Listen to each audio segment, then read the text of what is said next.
할렐루야. 아멘. 할렐루야.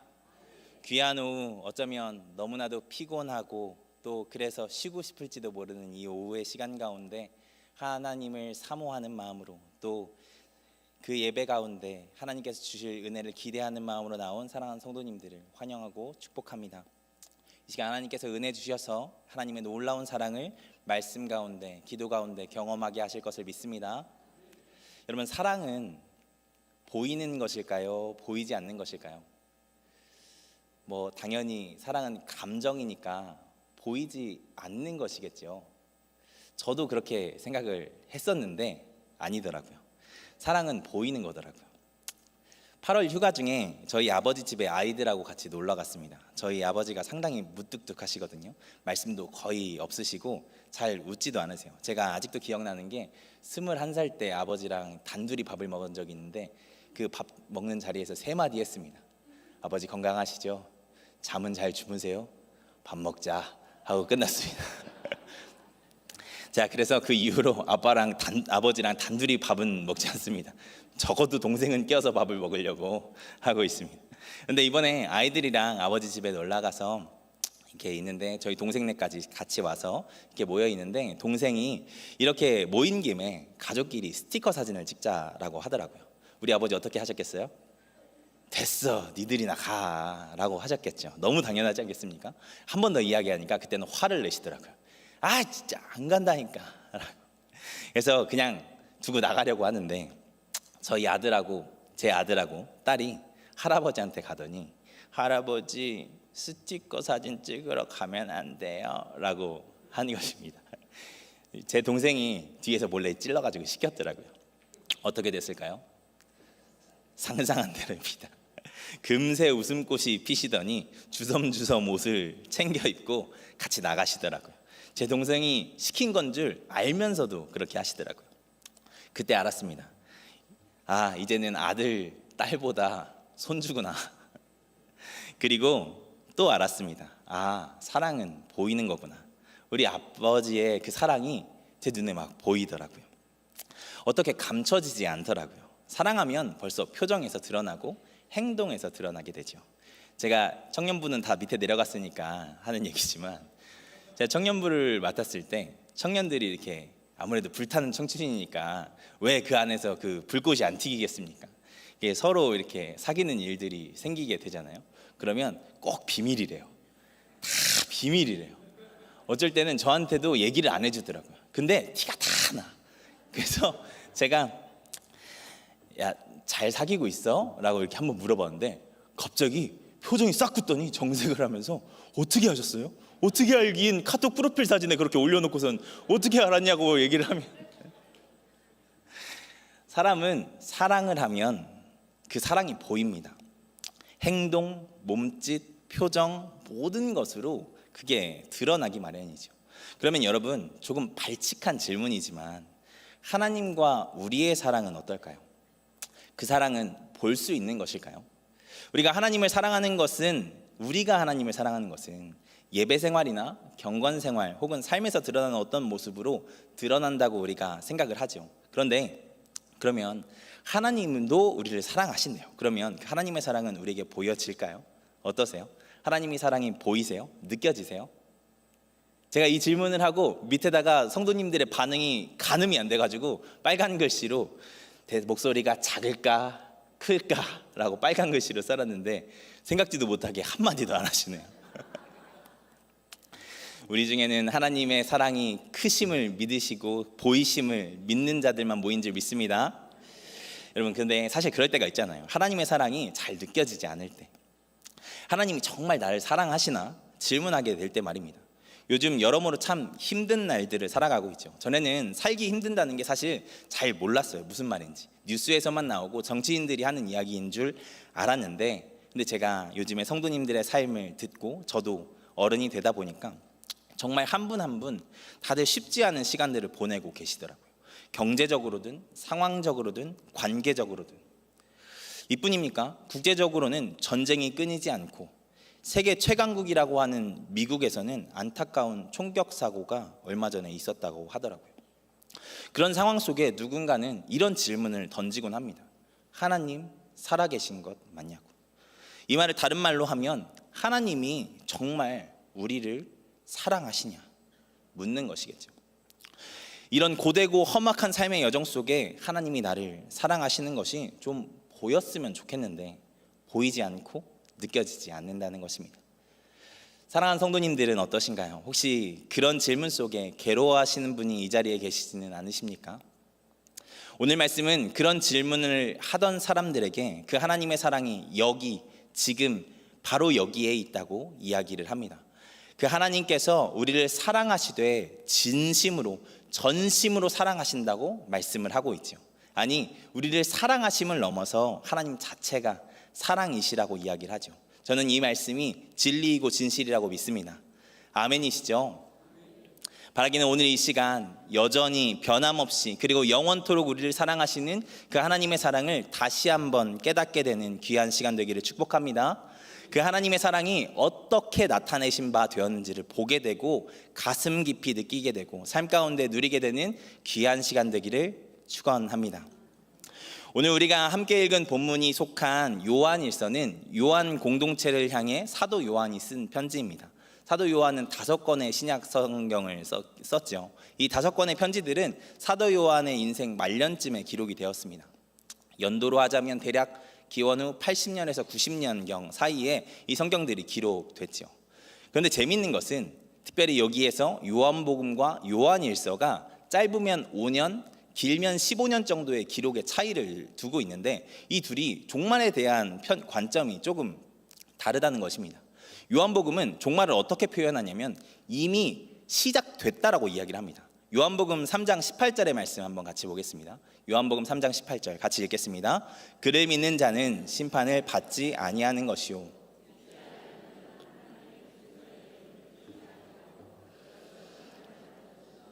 심판을 받을 것이라고 해요? 받았다고 해요? 받았다고 하죠. 믿지 않음으로 이미 심판을 받았대요. 종말이 시작됐다는 것입니다. 다른 말로 하나님의 나라는 지금 이미 벌써 시작됐다는 것입니다. 이것을 조금 어려운 말로 실현된 종말론이라고 이야기를 합니다. 그런데 요한일서를 보겠습니다. 요한일서 3장 2절입니다.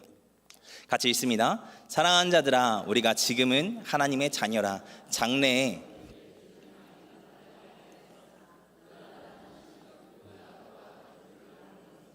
그의 참모습 그대로 볼 것이기 때문이니.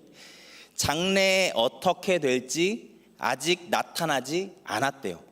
아직 종말이 시작되지 않았다는 것입니다. 요한복음에서는 분명히 시작됐다고 했는데 요한일서는 거의 다 오기는 했지만 시작한 것은 아니라는 것입니다. 이 종말에 대한 미묘하지만 작은 온도 차이가 보이세요? 아니, 똑같은 사람이 비슷한 시기에 기록한 것인데 왜 이런 차이가 있을까? 이상하지 않으십니까? 저는 이런 걸 이야기하면 너무 재밌어요.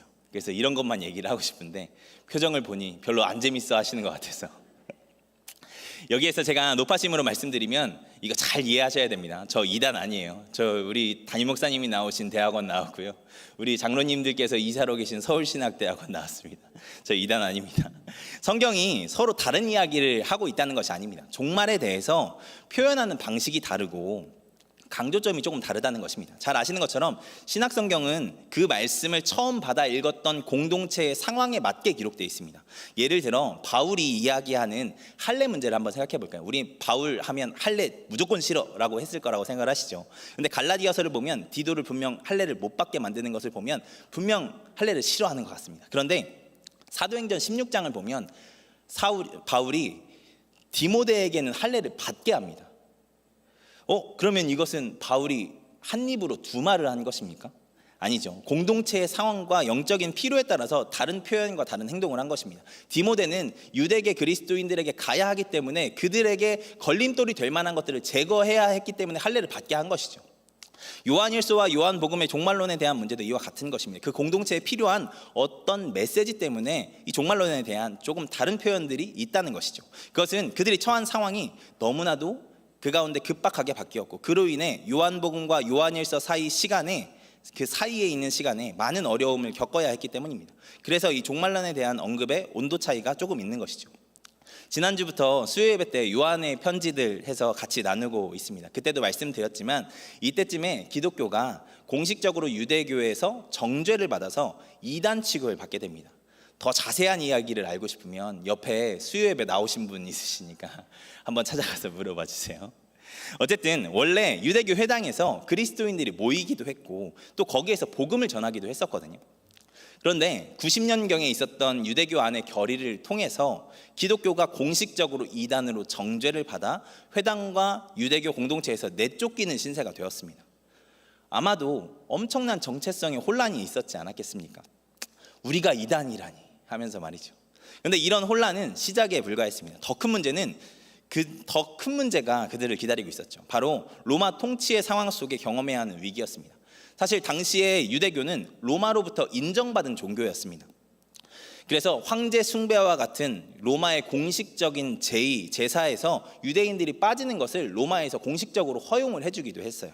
그런데 그 유대교 안에 기독교가 있다가 정죄받아 내쫓긴 상황이잖아요. 그러면 로마가 기독교를 어떻게 생각할까요? 이 사람들이 진짜 이단인가 막 찾아가가지고 막 다 조사해가지고 뒤에 막 상황들을 다 알아낼까요? 아니죠. 이단이라니까 그냥 그런 줄 알겠죠.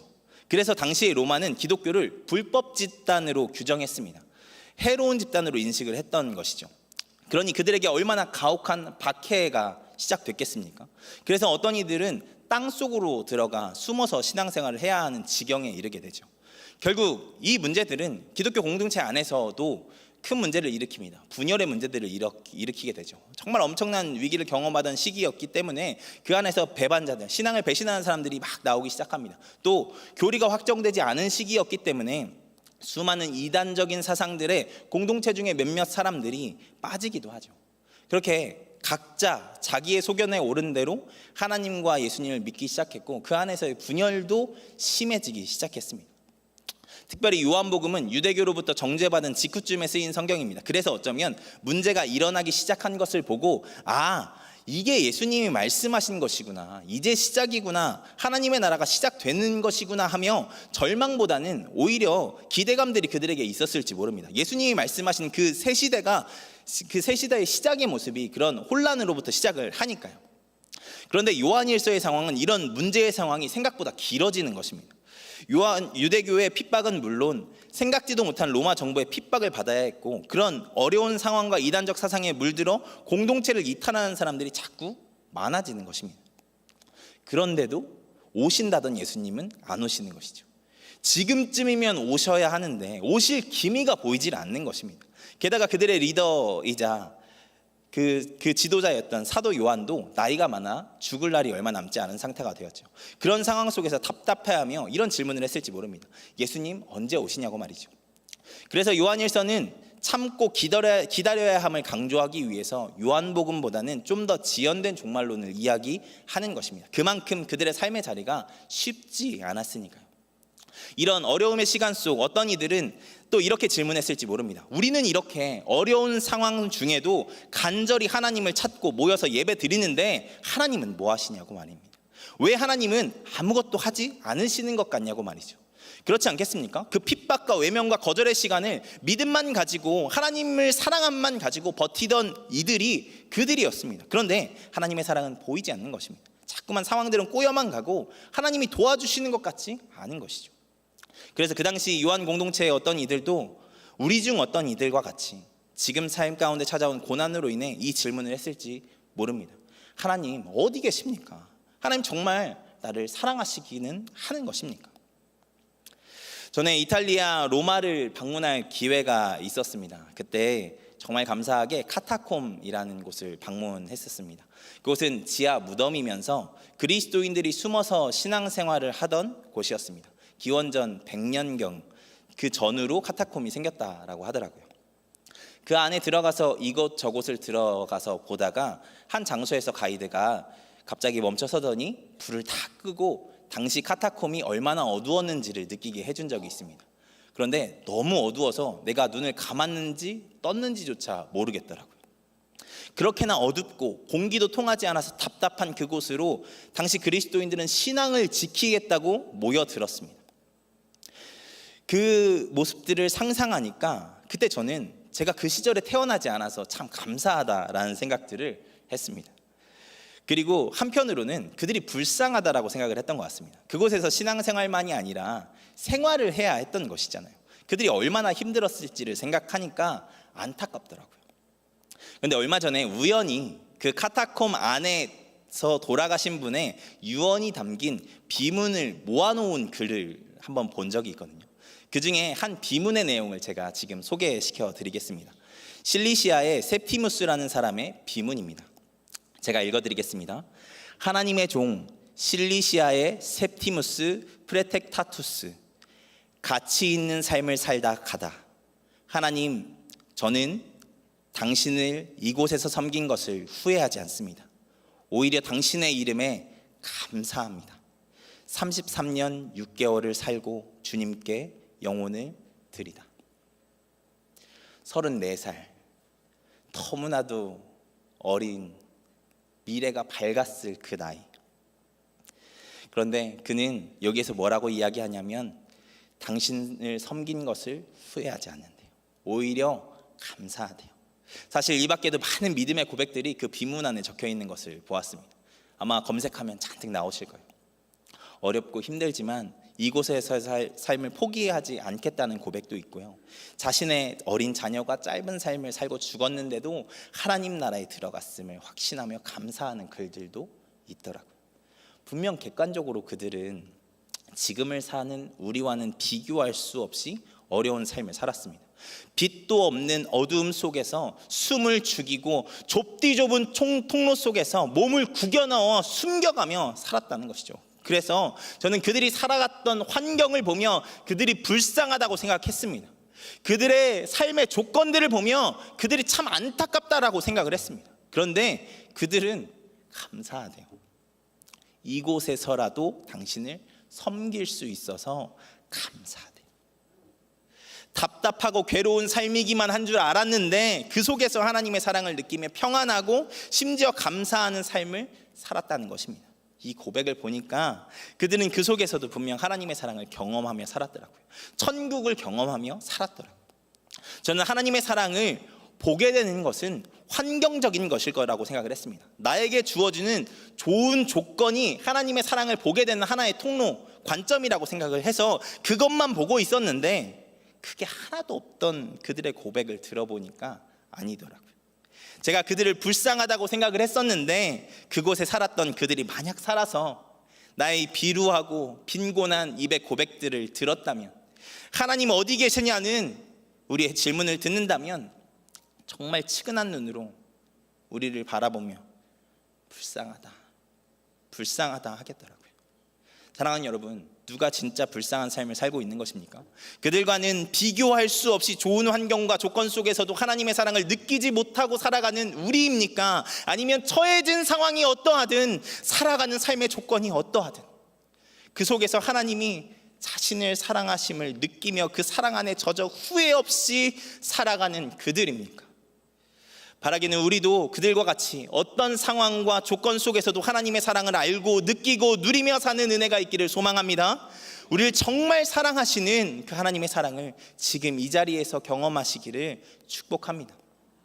여러분, 그러면 어떻게 그들은 그 속에서 천국을 경험하며 하나님의 사랑을 보며 살았을까요? 여러분, 그 비밀이 오늘 말씀에 담겨 있습니다. 요한이 어렵고 혼란한 상황을 살아가는 그들의 공동체를 향해 이렇게 이야기를 하죠. 요한일서 4장 10절의 말씀입니다. 이 말씀 같이 읽겠습니다. 사랑은 여기 있으니 우리가 하나님을 사랑한 것이 아니요 화목제물로 그 아들을 보내셨습니다. 아멘. 여기서 요한은 그 하나님의 사랑이 예수님을 우리 죄를 속하기 위한 화목제물로 주신 사건을 통해서 드러났다라고 이야기를 합니다. 잘 아시는 것처럼 우리는 죄인입니다. 우리는 혈통으로도 구원받을 수 없는 존재들입니다. 우리는 아담의 피를 이어받은 자들이지 않습니까? 하나님은 먹으면 죽으리라고 말씀하셨던 그 선악과를 우리 조상 아담은 주저없이 따먹었습니다. 하나님과 같이 될 것이라는 그 욕망을 가지고 말입니다. 그 피를 받은 게 우리죠. 그래서 선악과를 따먹었을 때 우리가 죽어 없어졌어도 할 말이 없는 존재가 우리입니다. 하나님이 분명 먹으면 죽는다고 하셨으니까. 그런데 살려주시죠. 그리고 우리를 유기하고 폐기하지 않으십니다. 왜요? 우리를 사랑하시니까. 그런데도 우리는 그 은혜도 모르고 여전히 죄를 짓고 살아가죠. 그래서 이것은 비단 혈통의 문제가 아닙니다. 그 피 어디 안 가서 우리 안에 너무나도 잘 있어서 아담이 선악과를 먹은 것보다 더 끔찍하고 더 흉악한 죄들을 우리 삶 가운데 쌓고 살아가고 있지 않습니까? 예수님은 미워하는 것도 살인죄라고 말씀하셨는데, 그렇다면 우리는 매일 그 살인죄를 범하며 살아가고 더 큰 죄악들을 우리 삶에 쌓아가며 살고 있지는 않으십니까? 그래서 어쩌면 우리는 정말로 마땅히 심판받아야 할 것이 우리라는 것을 매일 고백하며 살아가야 됩니다. 그런데 하나님께서 그런 우리를 위해서 아들을 주셨습니다. 그런 우리를 구원하시기 위해 예수님을 이 땅에 보내주셨다고요. 이 썩어 죽어 없어져도 아깝지 않을 나를 위해서 말입니다. 우리를 위해서 말입니다. 왜요? 우리를 사랑하시니까. 예수님은 우리를 구원하시기 위해 우리와 같은 육신을 입고 우리에게 찾아오셨습니다. 이것도 엄청난 사랑입니다. 예수님이 육신을 입고 오셨다는 건 말입니다. 전능하신 하나님이, 한계가 없으신 하나님이 유한한 인간의 몸을 입고 온다는 것, 그것이 얼마나 괴로운 일이겠습니까? 우리는 감히 상상도 못할 일이죠. 하늘 보좌에 편히 계셔도 되셨을 그분이 죄악으로 가득 찬 이 더러운 땅에 오신다는 것 그 자체가, 게다가 무한을 제한하셔서 유한한 몸에 들어가신다는 것 자체가, 그 안에 계시다는 것 자체가 얼마나 곤욕이고 괴로움이셨겠습니까? 그런데 우리를 위해 기꺼이 이 땅으로 예수님 오십니다. 이 사랑에 대해서 히브리서는 이렇게 이야기를 합니다. 히브리서 4장 15절입니다. 같이 읽겠습니다.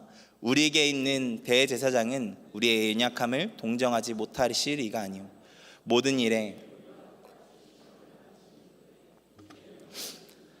우리의 연약함을 동정하시고 안타까워하신대요. 우리 하나님이 저 멀리 하늘에서 으이그 불쌍하다, 으이그 한심하다, 쯧쯧쯧 하시는 게 아니라 우리 곁에 찾아오셔서 우리 삶을 살아보시고 같은 어려움을 겪어보심을 통해서 우리를 진심으로 이해하시고 불쌍히 여기신다는 것입니다.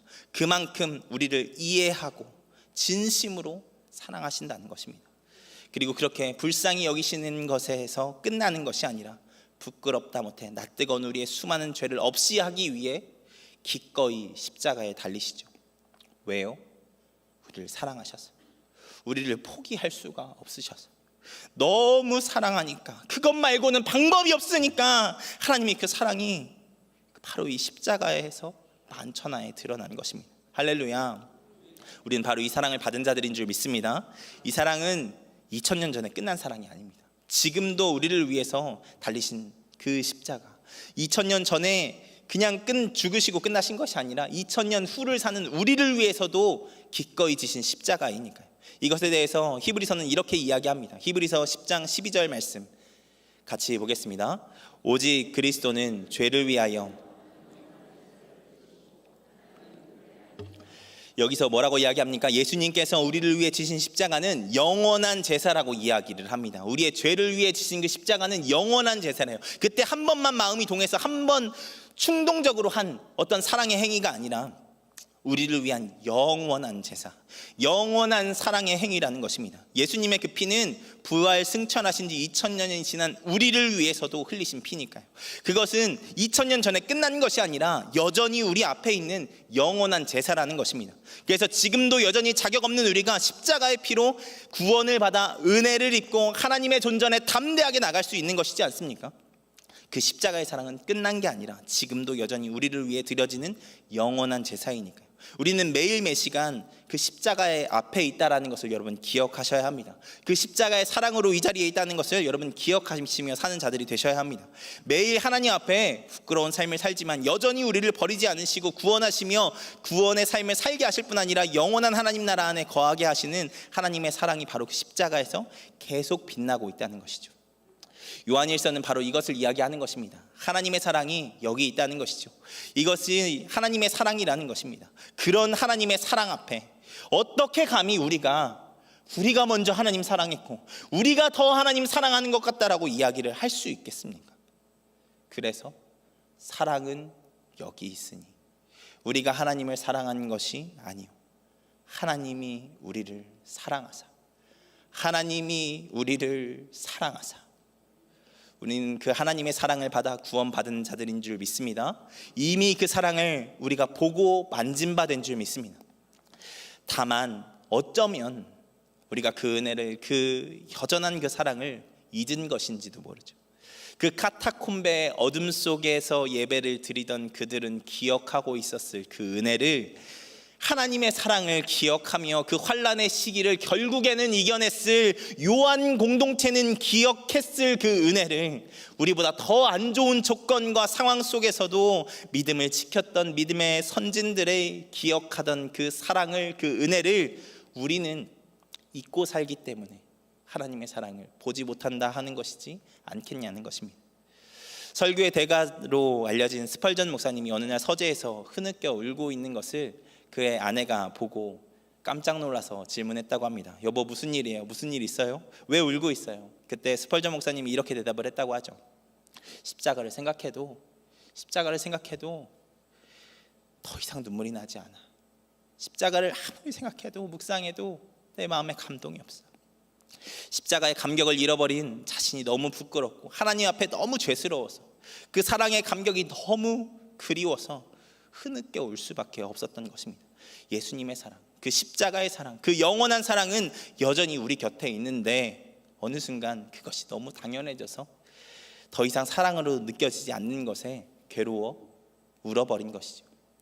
사랑하는 여러분, 여러분은 어떠십니까? 이 자리에는 그 감격을 잊지 않고 사시는 분들만 계시는 줄 믿습니다. 혹시 이 자리에 그 감격을 잊은 분이 한 분이라도 계시다면 바라기는 그 은혜가 회복되어지기를 소망합니다.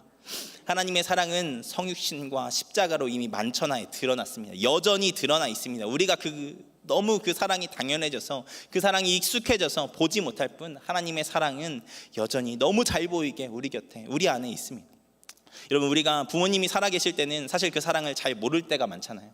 부모님이 얼마나 나를 사랑하시는지, 그 부모라는 존재가 계시는 것만으로도 얼마나 든든하고 내가 평안한지.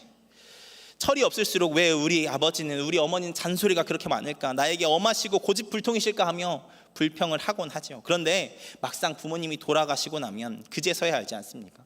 그게 사랑이었구나.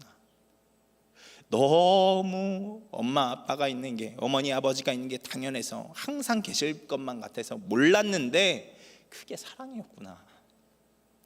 하나님의 사랑이 그렇다는 것입니다. 우리에게 너무 당연해져 있어서, 그래서 배은망덕하게도 내가 이만큼 하나님 사랑하는데 하나님 뭐 하시냐는 마음이 우리에게 있을 때가 있을 수 있다는 것이죠. 그런데 사랑하는 여러분, 하나님은 우리를 정말로 사랑하십니다.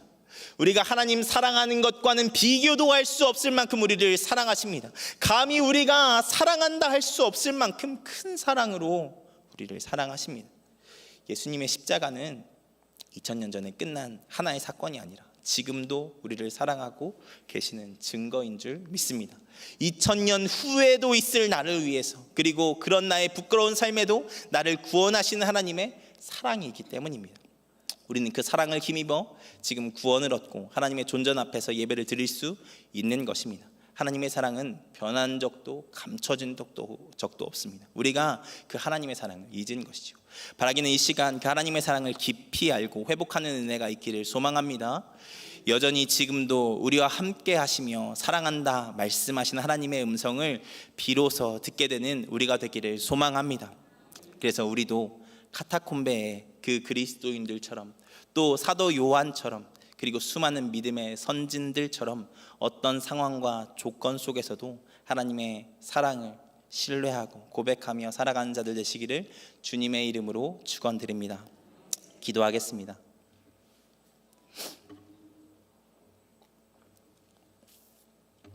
전능하신 하나님, 감사합니다.